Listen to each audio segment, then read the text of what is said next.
Have you ever felt like you're at the mercy of your emotions, as if they're the ones controlling your life, waking up in a certain mood, only to be consumed by anger, anxiety, or sadness without warning halfway through the day? It can feel like you're on an emotional roller coaster, and the most frightening part is realizing you have no control over your own feelings. What if this continues? Have you ever stopped to think about the consequences of living this way? When emotions take over, we become prisoners to them, and this cycle can be dangerous. Your impulsive reactions can push away important people, ruin opportunities, and leave you feeling more and more isolated. Worse still, constantly living under the weight of uncontrolled emotions can affect your health, making you anxious, stressed, and even ill. Not dealing with it now means making room for a life full of regrets, where you look back and ask yourself, why didn't I do something sooner? But what if I told you there is a way out, that you don't need to be a slave to your emotions, and that you can, in fact, take control of how you feel and react? The answer lies in Stoicism, a practical philosophy that teaches us to find calm amidst chaos, to master our reactions, and to live consciously. In this video, I will show you how to stop being a slave to your emotions before it's too late. You will learn how to identify what's affecting you, control your reactions, and break free from this destructive cycle. If you're tired of feeling like your emotions control you and want to avoid a future filled with regret, it's time to take a step forward and take control. Before we start, if you're already subscribed to the channel, give it a like in confidence that there's transformative content to come. And if you're new here, subscribe to the channel because every week I bring videos that can truly take your life to the next level. Let's get started. I know what it's like to wake up one day full of hope, only to feel like everything's falling apart the next. It's as if we're stuck on an emotional roller coaster, with no control over the destination. Sometimes, it feels like emotions dictate every step we take, as if we're just passengers at the mercy of feelings that come and go without warning. I understand this, because I've been there. But the truth is, recognizing the influence of our emotions is the first step to not being their slave. Imagine being caught in a storm at sea, without a rudder and without direction. The waves, our emotions, toss us around, making it seem like there's no other way but to let ourselves be carried along. I lived like this for a long time, believing that because I felt fear or anger, I was obliged to act according to those feelings. There was no separation between what I felt and what I did, and that's where the problem lies. This belief keeps us trapped. It's not the things that disturb us, but rather the opinions we have of them, said Epictetus. And this quote is so powerful because it reminds us that there is a space between what we feel and how we choose to react. The problem isn't feeling anger, fear, or sadness. We all feel these emotions. The problem is thinking that we have no choice but to follow these emotions like an automaton. It's as if we're prisoners in a cell, with the keys always within our reach, but we never think to use them. I remember a situation in my life when I found myself completely overwhelmed by emotions. I was very angry after an argument at work. On the way home, driving, I realized that anger was shaping my behavior. I was driving aggressively, my body tense, every word in my mind filled with bitterness. And at that moment I thought, why am I letting this emotion take over me? What am I gaining from this? And that's when I started to question the root of it all. The emotions were there, but the power to decide what to do with them was also there. Recognizing the influence of emotions isn't about eliminating them. It's about looking at them, understanding they're there, but remembering that I'm the one who takes the next step. Imagine how liberating it would be not to react automatically to what you feel. How powerful it would be to observe an emotion, take a deep breath, and choose what to do instead of being dragged along by it. This is the beginning of true control, a control that doesn't suffocate, but liberates. And this change begins when you accept that you don't need to be a slave to your emotions, accepting that feeling anger or sadness is human, but acting blindly because of them is optional. When you understand this, you begin to realize that you can use these feelings to your advantage, like a wind that can steer the boat, not like a storm that sinks you. And now I ask you, have you ever felt like your emotions were controlling your life? Have you ever found yourself in a situation where you reacted in a way that, looking back, you wish you'd done differently? I want you to write in the comments, I will change. This is the first step. Recognizing that change is possible, that it's possible to get off the roller coaster and take control of the rudder. And by doing so, you're not only sharing your intention to change, but also inspiring others who are on the same journey. And it's from this recognition that we can take the next step, understanding that we don't need to control our emotions, but rather our reactions to them. Because let's be honest, emotions are inevitable. They come uninvited, sometimes catch us off guard, and try to dictate the course of our days. But true power lies not in trying to erase them, but in choosing how to respond to them. Have you noticed how often we try to fight against what we're feeling? We want to get rid of fear, avoid sadness, deny anger. But fighting these emotions is like trying to hold water in your hands. No matter how hard you try, it slips away. What really makes a difference is how we choose to act when these emotions visit us. I realized, in that moment driving home full of anger, that the key wasn't to stop feeling, but to decide how to react to that feeling. And that decision changes everything. I like to think of emotions as unwanted visitors. They can knock on the door at any moment. Maybe it's anger because something didn't go as you hoped, or fear of an uncertain future. These visitors enter uninvited, but it's up to you whether they're going to make a mess in your house.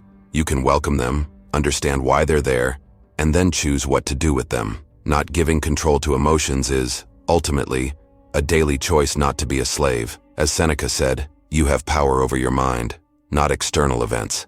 Realize this, and you will find strength. It's not about controlling what comes from outside, or even the feelings that arise internally. It's about becoming the master of your reactions. When we understand this, we go from being mere passengers to captains of our own destiny. We can feel sadness without drowning in it. We can feel anger without acting impulsively.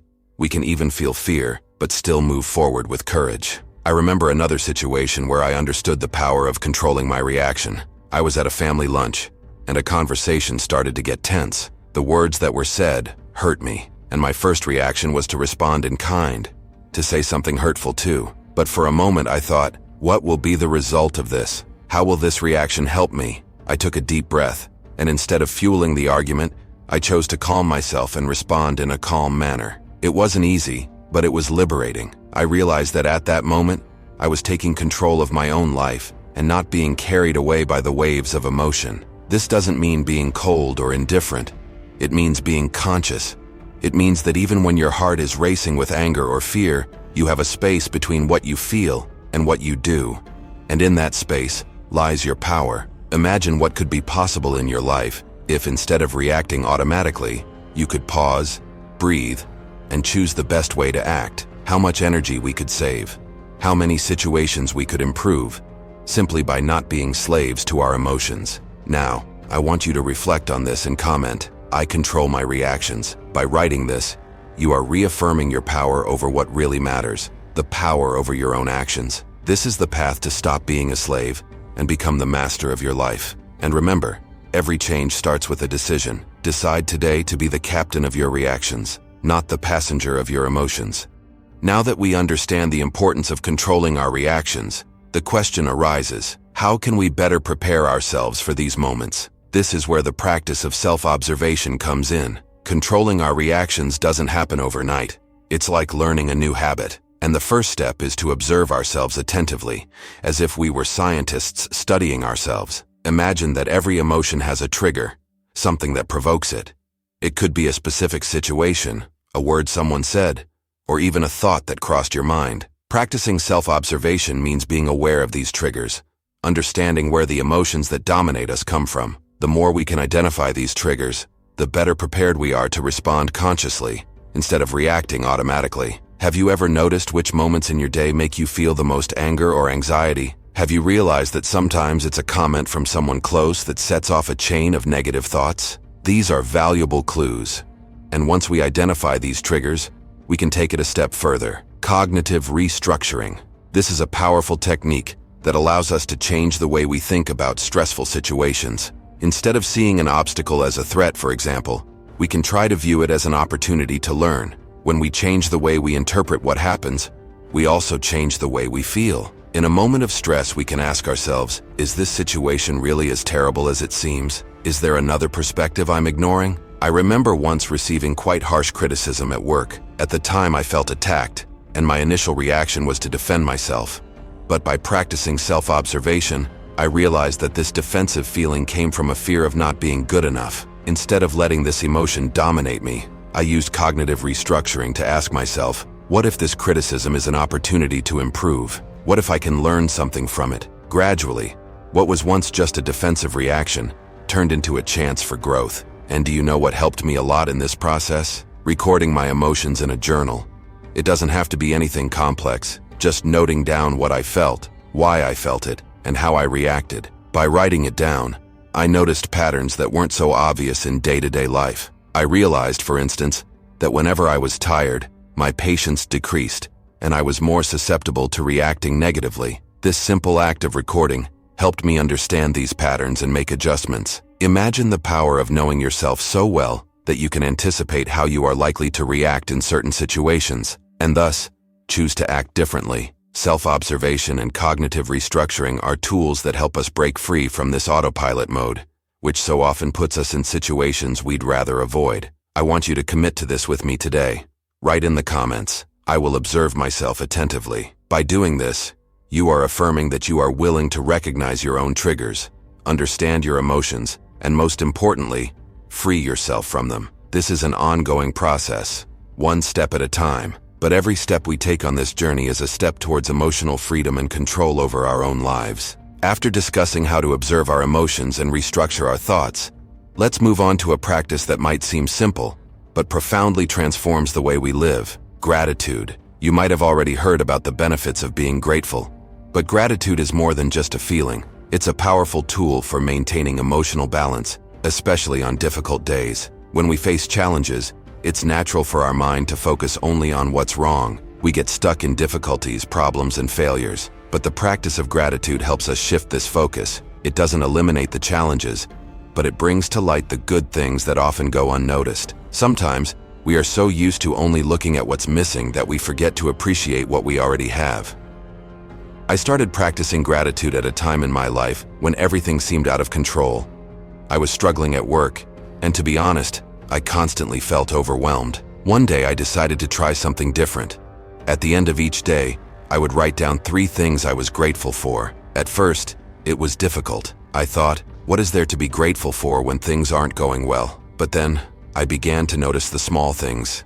A loved one's smile, a good book, the simple fact of having health. These small daily notes started to change my perspective, as if a cloud was being lifted, and I could finally see the sun. The practice of gratitude doesn't need to be anything grandiose. In fact, the simpler it is, the better. How about trying it right now? Think of 3 things you're grateful for today. It could be something as simple as a good coffee in the morning, a friend's support, or even a moment of peace amidst the hustle and bustle. When we start to focus on what is good, on what is positive, we realize there are far more reasons to smile than we imagined. And by doing this, we maintain our balance, even when life seems to pull us to the negative side. A grateful mind is a balanced mind. When we can see the good things, even in the midst of challenges, we become stronger, more resilient. Gratitude isn't a magic antidote that makes problems disappear, but it is a constant reminder that there is always something to be valued,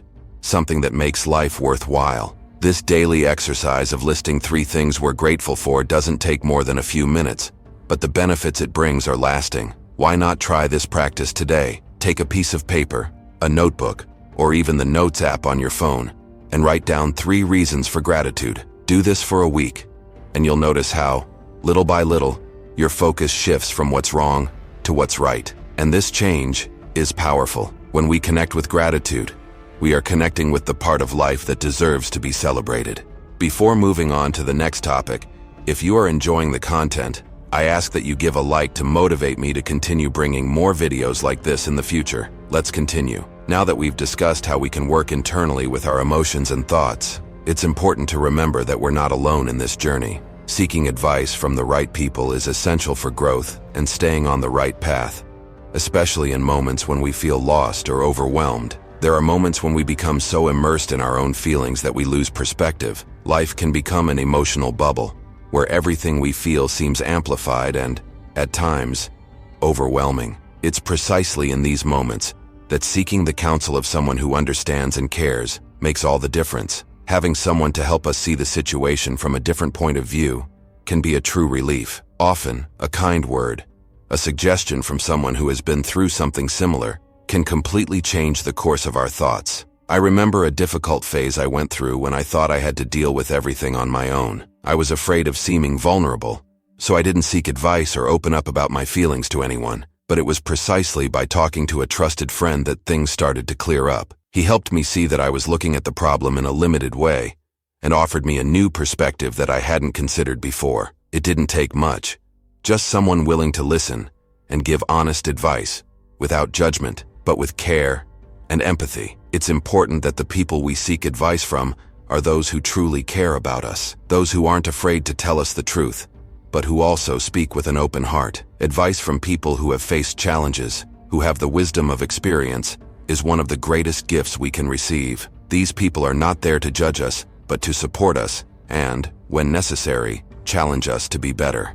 On the other hand, it's essential to avoid advice that, instead of helping, keeps us stuck in the emotional bubble. It could be that, without realizing it, we seek the opinion of people who only confirm our fears or insecurities, without offering us a way out or a new vision. Therefore, choose wisely who you will share your concerns and thoughts with. After all, it is the quality of the connections we have that helps us grow, not just the quantity of people around us. If you have ever been through a moment when good advice made all the difference, think about how important it was to have someone there by your side. And if you haven't found that person yet, remember that there is no problem in asking for help. We are not here to face everything alone. There is strength in sharing, in listening, and in being heard. The journey to stop being a slave to emotions is full of ups and downs, and no one needs to walk this path alone. Find those who can help you see clearly, who can offer you a hand when everything seems dark, and value these connections. Together, we continue to grow and strengthen ourselves.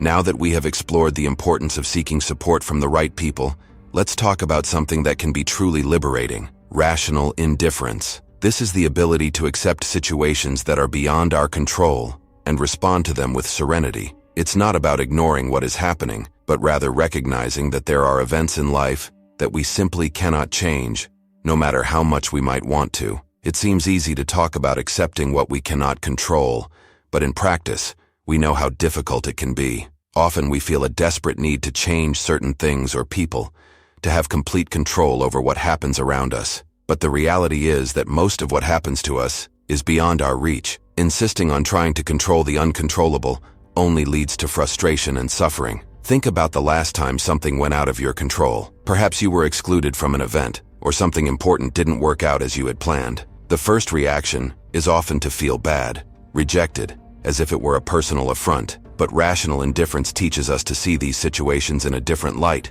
as opportunities to practice serenity and accept that sometimes things won't go our way, and that's okay. I remember a specific situation when I was left out of a project at work, a project I really wanted to be part of. My first reaction was disappointment, and immediately afterwards, I began questioning if the problem was with me, if I wasn't good enough. It was a difficult moment, but I decided to ask myself, do I have any control over this decision? Can I change it now? The answer was clearly no. So, instead of harboring feelings of frustration, I chose to see it as a chance to practice rational indifference, to accept the situation and redirect my energy towards what I could do. From that point, I began focusing on other opportunities and improving my skills, so that perhaps next time, I would be better prepared. Rational indifference doesn't mean you don't care, but rather that you don't allow things beyond your control to determine your peace of mind. Imagine how liberating it would be not to cling to every negative event, not to be affected by every opinion or circumstance that comes your way. When we practice this indifference, we become lighter, more resilient. After all, as Marcus Aurelius said, you have power over your mind, not external events. That is true power, choosing how to respond, even when we cannot choose what happens. Facing unwanted events with serenity is a daily practice. Next time something doesn't go as you wanted, remember that how you choose to react is what really makes the difference. You can spend your energy raging against something you cannot change, or you can accept it and move on, stronger and wiser. Think now of a recent situation where you had to deal with something beyond your control. How did you react? Could you have practiced rational indifference? Reflect on this. And next time you find yourself in a similar situation, remember, you have the power to choose your reaction. After talking about accepting what we cannot control, it is important to know what to do with our energy when we face difficult situations, such as exclusion or rejection. This is where redirecting attention comes in. Often, when we encounter negative feelings, we find ourselves stuck in them, unable to see beyond. But we have a powerful choice to reorient our focus. Imagine you are in a moment where you feel rejected, as if you are not important to someone or a group. Instead of spending energy reliving what happened, questioning the reasons, we can use that energy in a more productive way. Redirecting attention is about consciously choosing to focus on activities that bring us satisfaction and make us feel good. It could be something that sparks your creativity, like painting or writing, or even something as simple as taking a walk and feeling the fresh air. The important thing is that this activity can take you out of the cycle of negative thoughts and bring you back to the present, where you have the power to act. When we learn to redirect our attention, we realize that we can turn a difficult moment into an opportunity for growth. Rejection stops being a sentence and becomes a chance to connect more deeply with ourselves. Developing this ability helps us cultivate what we call positive indifference. It's not disdain, but a calm acceptance that some things do not depend on us, and that's okay. When we are able to redirect our attention to something within our control, we are also practicing self-care, choosing not to be consumed by what we cannot change. Redirecting attention is not avoiding problems, but rather preventing them from growing out of proportion. It is a way of reminding yourself that, although we cannot control every circumstance, we can always decide where to place our energy. You can choose to focus on things that enrich you, on activities that make sense to you, on the small achievements of everyday life. After all, what we feed in our minds ends up growing stronger, and if we feed the positive, that positivity grows. Think now of something you enjoy doing, something that brings you calm and satisfaction. Next time you feel rejected or discouraged, redirect your attention to this activity. Give yourself the chance to change your focus and find some peace amidst the chaos. This practice, even if it seems small, has the power to profoundly transform the way we deal with difficult situations. Now that we understand the importance of redirecting our attention and keeping our focus on what is within our control, we need to talk about setting boundaries. Setting clear boundaries is one of the most important steps to protect our peace of mind and ensure we do not accept disrespect from anyone, whether in our personal or professional relationships. Often, we struggle to establish boundaries because we fear being seen as selfish or causing discomfort to others. But the truth is that setting boundaries is an act of self-respect. It is a way of showing yourself and others what is acceptable and what is not. When we fail to define these boundaries, we allow our energy to be drained by situations that could have been avoided, and this ends up distancing us from who we truly are. Setting boundaries is not about building walls and isolating yourself, but rather about creating a safe space for you to grow and fully express yourself. It is essential to communicate these boundaries assertively, that is, in a clear, direct, and respectful manner. When we manage to say no to something that harms us, we are simultaneously saying yes to our well-being. This means that even in the face of external pressures, you have the freedom to protect your peace. Assertive communication also plays a fundamental role in this process. Often, by remaining silent about something that bothers us, we end up carrying an unnecessary burden that could have been resolved with a simple conversation. Being assertive does not mean being aggressive or rude. It means having the courage to express your needs and feelings in a way that makes you feel respected and valued. It also shows others how you expect to be treated, and this clarity is essential for building healthy relationships. Imagine that you are a gardener tending to your garden. For the flowers to grow and bloom, it is necessary to protect them from weeds that could choke them. The boundaries we set are like the barriers we place around the plants to ensure they receive the care and space they deserve. We are those flowers, and our peace of mind is the fertile soil that allows us to grow. Setting boundaries, therefore, is ensuring that nothing external suffocates our well-being. If you find yourself in a situation where you feel your boundaries are not being respected, reflect on how you can communicate this assertively. Remember that you have the right to protect your peace, and that setting these boundaries is an act of self-love. The clearer your boundaries are, the closer you get to a life where there is respect and balance, both from you towards others and from others towards you. We have reached two fundamental points for achieving emotional freedom and living fully: letting go of seeking external validation and accepting what cannot be controlled. These themes go hand in hand, because when we stop depending on the approval of others, we become much more prepared to accept that certain things are beyond our control. Let's dive into this together. First, let's talk about the pursuit of external validation. From an early age, we are conditioned to seek the approval of others.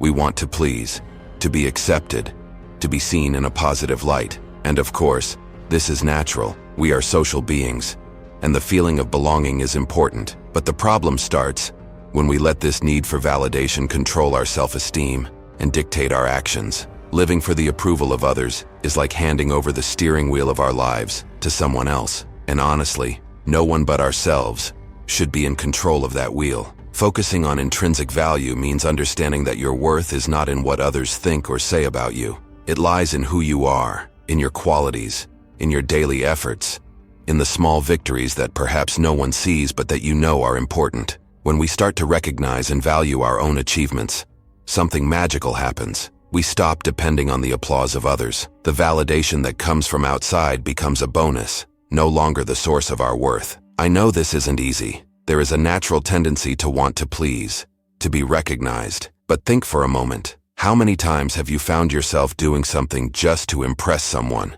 just to receive a compliment or avoid criticism? And in the end, did that really bring lasting happiness? What really makes a difference is what you feel for yourself. It's that feeling of looking in the mirror and knowing you are doing your best, regardless of what others think. Cultivating this inner light is what truly makes us free. If you still feel trapped in the pursuit of external validation, I want to propose something to you. Start writing down every day at least one of your achievements, something you are proud of, something that made you feel good about yourself, even if it's small. It could be anything from a difficult decision you made to a kindness you showed to someone. The more you recognize your own worth, the less you will need to seek it elsewhere. And, connected to this, is the next point, accepting what cannot be controlled. Just as we cannot control the opinions of others, there are many things in life that are beyond our reach. Sometimes we try hard to please someone who simply doesn't want to be present. We try to change situations that, no matter how much we insist, do not change. And by doing so, we end up wasting our energy and our peace of mind on something that was never under our control. Accepting what cannot be controlled is an act of courage. It is not about giving up or settling, but about recognizing that there are people and circumstances that do not add value to our lives, and that insisting on changing them only brings us suffering. Imagine how it would be if, instead of trying to please those who do not want to be by your side, you directed that energy towards seeking environments where your presence is truly valued. When we stop fighting against what we cannot change, we make room for new things, for experiences and people who really matter. Detachment does not mean indifference. It means liberation. Liberating yourself from the need to control everything, from wanting everyone to like you, from worrying about changing those who do not want to change. It is about understanding that life has a flow, and that part of our role is to learn to flow with it, accepting the highs and lows, accepting that not everything will go as planned, and that's okay. Just like a river encountering rocks along its path, we too face obstacles, but the river does not try to push the rock away. It simply finds a way to flow around it. We can learn a lot from this. Accepting what cannot be changed gives us the freedom to redirect our energy towards what truly matters, towards what we can transform, towards what brings us peace and growth. I want you to think now of something that is beyond your control and yet has been consuming your energy. Perhaps it is someone's opinion, or a situation that stubbornly refuses to change. Now ask yourself, can I really change this? Or is it something I need to accept in order to move forward? Allow yourself to let go of the weight of what does not depend on you,